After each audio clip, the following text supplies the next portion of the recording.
Olá pessoal, vamos dar continuidade ao capítulo 5, cujo título é Como Deus vê o Sangue. E vamos agora fazer o segundo vídeo e começa com o subtítulo O Sangue Fala. Lembre-se de que no princípio Deus criou o homem Adão e soprou o fôlego de vida nele.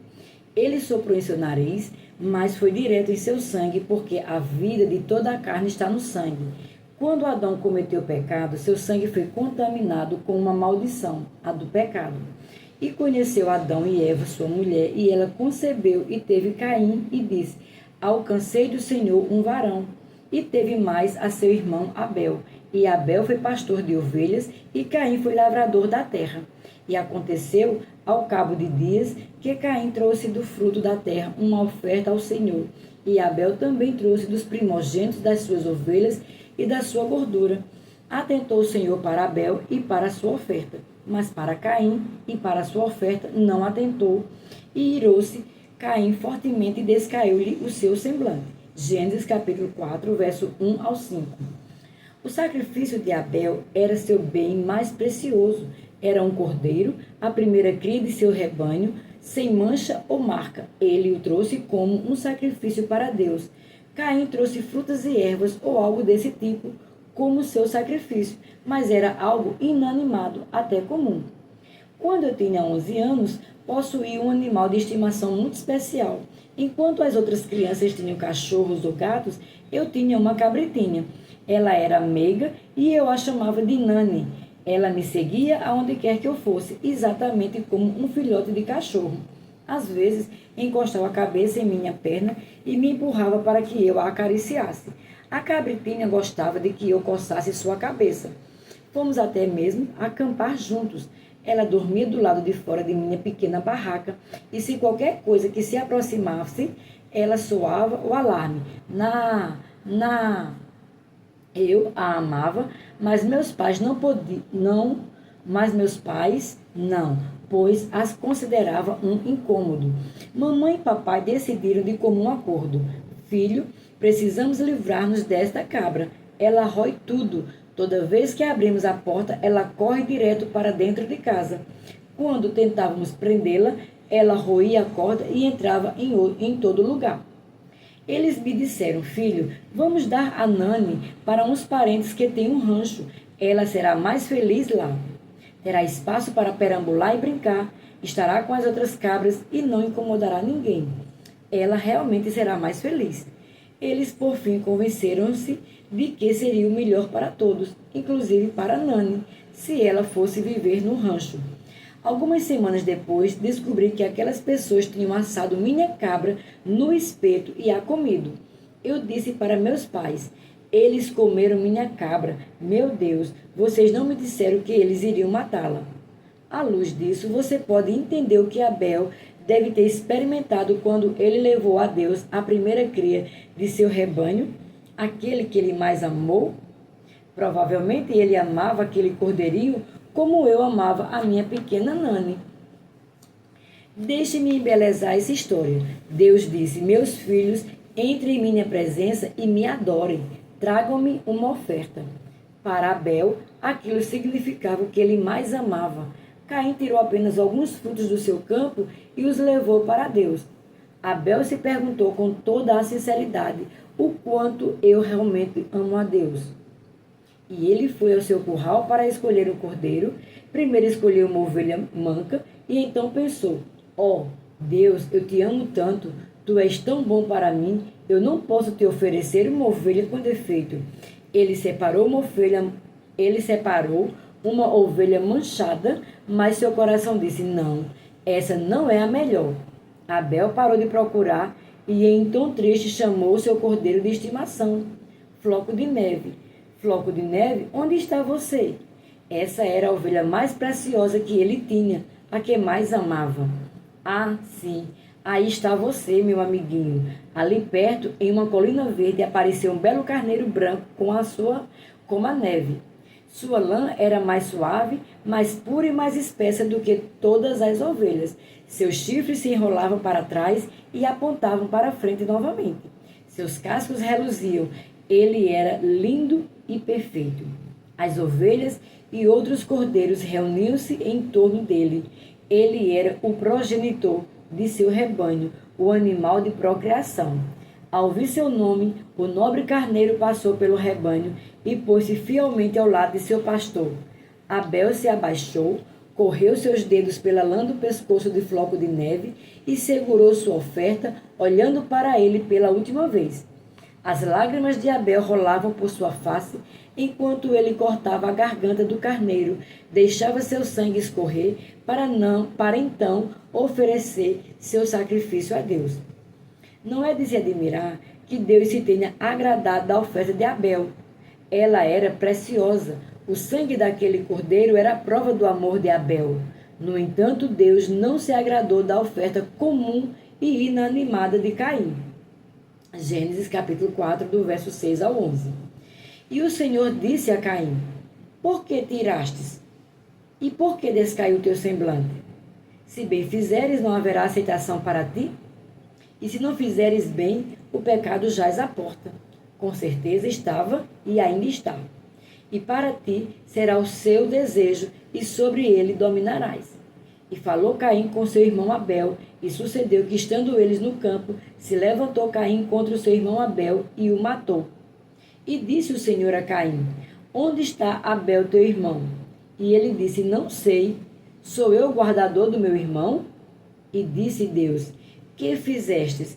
A voz do sangue do teu irmão clama a mim desde a terra. E agora maldito és tu desde a terra, que abriu a sua boca para receber da tua mão o sangue do teu irmão. Caim ouviu a voz de um Deus irado. O juiz do universo demandava: Onde está teu irmão? A voz do sangue dele clama a mim desde a terra. Observe que havia uma qualidade de vida no sangue de Abel, que até da terra falava de uma maneira tão inconfundível que Deus ouviu no céu. O sangue fala. A voz do sangue de Abel subiu diante do Senhor, o legislador, que nos deu o Antigo Testamento, o mesmo Deus que ordenou olho por olho, dente por dente, mão por mão, pé por pé, vida por vida. Êxodo capítulo 21, do verso 24 ao 23. O sangue de Abel acusou Caim. No tribunal, precisamos do depoimento de uma testemunha. No tribunal celestial, o sangue de Abel foi a testemunha contra Caim. Seu sangue clamava por justiça. Subtítulo: O Antigo Concerto. No decorrer da história, Deus nos deu um concerto por intermédio de Moisés. Antes de existir um novo concerto com base em promessas melhores, houve o primeiro concerto, o de Moisés. Jesus anunciou o novo concerto. Eis que dias vêm, diz o Senhor, em que farei um concerto novo com a casa de Israel e com a casa de Judá. Jeremias 31, verso 31. Os dias em que estamos vivendo são aqueles que viriam. Como vimos no novo concerto, Deus escreve suas leis em nossos corações e em nossas mentes e não se lembra mais dos nossos pecados e das nossas iniquidades. No novo concerto não existem lembranças de pecados, quaisquer que sejam elas. Contudo, no primeiro concerto havia a lembrança contínua de erro. De fato, os rituais que o sumo sacerdote realizava anualmente só serviam para adiar o julgamento de Deus. Veja, Israel servia a um Deus irado, um Deus de justiça, um Deus que castigava a transgressão. O sangue de seus sacrifícios lhe propiciava uma suspensão temporária de 12 meses cada vez. Havia uma consciência contínua de iniquidade. No capítulo 9 do livro de Hebreus, há uma descrição do tabernáculo terrestre, que era uma réplica do tabernáculo celestial. Ora, também o primeiro tinha ordenanças de culto divino em um santuário terrestre, porque o tabernáculo estava preparado. O primeiro, em que havia o candeeiro e a mesa e os pães da proposição, aos que se chama o santuário. Mas depois do segundo véu estava o tabernáculo, que se chama o Santo dos Santos, que tinha um incensário de ouro e a arca do concerto coberta de ouro, toda em redor, em que estava um vaso de ouro que continha o maná e a vara de Arão, que tinha florescido, e as tábuas do concerto, e sobre a arca os querubins da glória que faziam sombra no propiciatório, das quais coisas não falaremos agora particularmente. Ora, estando essas coisas assim preparadas, a todo tempo entravam os sacerdotes no primeiro tabernáculo, cumprindo os serviços, mas no segundo, só o sumo sacerdote, uma vez no ano, não sem sangue, que oferecia por si mesmo e pelas culpas do povo. Hebreus capítulo 9, do verso 1 ao 7. No tabernáculo terrestre, se o sumo sacerdote entrasse no Santo dos Santos sem sangue, ele morreria imediatamente. Ele não poderia entrar descoberto na presença de Deus. Não há quem possa ficar diante do Senhor sem sangue. Podemos ver isso no exemplo extremamente relevante da Páscoa, quando o Senhor usou o sangue dos cordeiros para salvar os israelitas da destruição. Deus instruiu as famílias de Israel que viviam na escravidão do Egito e a sacrificarem um cordeiro da Páscoa, sem mácula, um macho de 1 ano. Fazendo isso, deviam molhar um molho de isopo em uma bacia com seu sangue e lançado na verga da porta e em ambas as ombreiras de suas casas. Quando o Senhor visse o sangue, ele passaria por suas portas e não o deixaria o destruidor entrar em suas casas para os ferir. Por causa daquele sangue, os israelitas foram poupados quando os primogênitos, tanto de homens quanto de animais do Egito, foram mortos. Êxodo capítulo 12, versos 5, 12, 13, 21 ao 23. Alguns pensam que chegarão ao céu acendendo incenso. Sinto muito em dizer, mas a fumaça não os levará à presença de Deus. Outros julgam que chegarão ao lar celestial entoando um hino. O sonido também não funcionará. Há ainda aquele que supõe que chegarão à presença de Deus por meio de suas boas obras. De novo, errado. Não há uma só alma que possa adentrar os céus sem a aplicação do sangue da expiação. Uma vez por ano, o sumo sacerdote entrava cautelosamente na presença de Deus, temeroso e trêmulo, para oferecer os sacrifícios de sangue da expiação por seus pecados, pelos de sua casa e do povo. Ele punha seu manto sacerdotal, decorado em torno da borda, com romãs e campainhas de ouro entre elas, que faziam sonido quando ele entrava no santuário. Leia Êxodo capítulo 28, do verso 33 ao 35.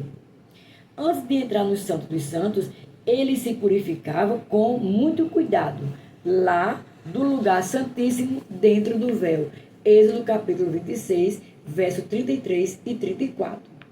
Aspergia no propiciatório o sangue de um novilho, sacrifício pelas suas transgressões e as de sua casa, e o sangue de um bode pelos pecados dos filhos de Israel.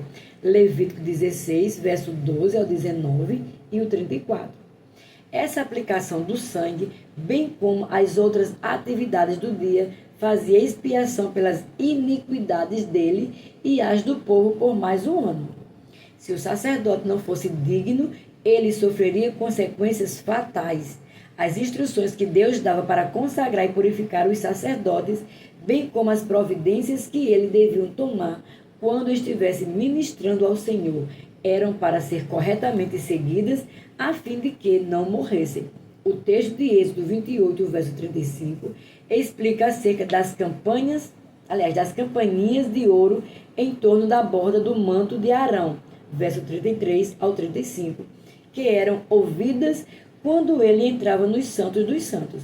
E estará sobre Arão quando ministrar, para que se ouça o seu sonido quando entrar no santuário diante do Senhor e quando sair, para que não morra. Em Levítico, capítulo 10, verso 1 e 2, vemos um exemplo das consequências quando 2 dos filhos de Arão não seguiram detalhadamente as instruções do Senhor. Eles ofereceram fogo estranho diante do Senhor, o qual não lhes fora ordenado, e como resultado, eles morreram. Dando nisso a entender o Espírito Santo que ainda o caminho do santuário não estava descoberto, enquanto se conservava em pé o primeiro tabernáculo, que é uma alegoria para o tempo presente, em que se oferecem dons e sacrifícios, que quanto a consciência não pode aperfeiçoar aquele que faz o serviço. Hebreus 9, verso 8 e 9. Sob aquele primeiro concerto, as pessoas nunca se esqueciam de que eram pecadoras. Embora oferecesse o sangue de touros e bodes, ano após ano, elas jamais deixavam de se lembrar de seus pecados.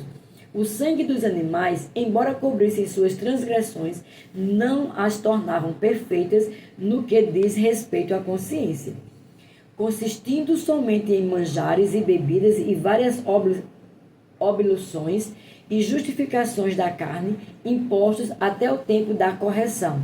Mas vindo Cristo, o sumo sacerdote dos bens futuros, por um maior e mais perfeito tabernáculo, não feitos por mãos, isto é, não desta criação. Hebreus capítulo 9, verso 10 e 11. Um tabernáculo maior e mais perfeito, ele está estendido no céu, onde Deus está. Há um santo dos santos celestial, onde Jesus, nosso sumo sacerdote do Novo Testamento, entrou com seu próprio sangue para fazer expiação eterna por nós. Nem por sangue de bodes e bezerro, mas por seu próprio sangue entrou uma vez no santuário, havendo efetuado uma eterna redenção. Hebreus 9, verso 12. O céu é um lugar impressionante e importante. Contudo, não importa o que está acontecendo em nossa vida, o reino de Deus está ciente disso. Por que então não estamos mais cientes do céu? Deveríamos ver as coisas do ponto de vista celestial. Como Paulo disse, pensai nas coisas que são de cima e não nas que são da terra. Colossenses capítulo 3, verso 2. Por aqui ficamos nesse vídeo. Até o próximo, em nome de Jesus.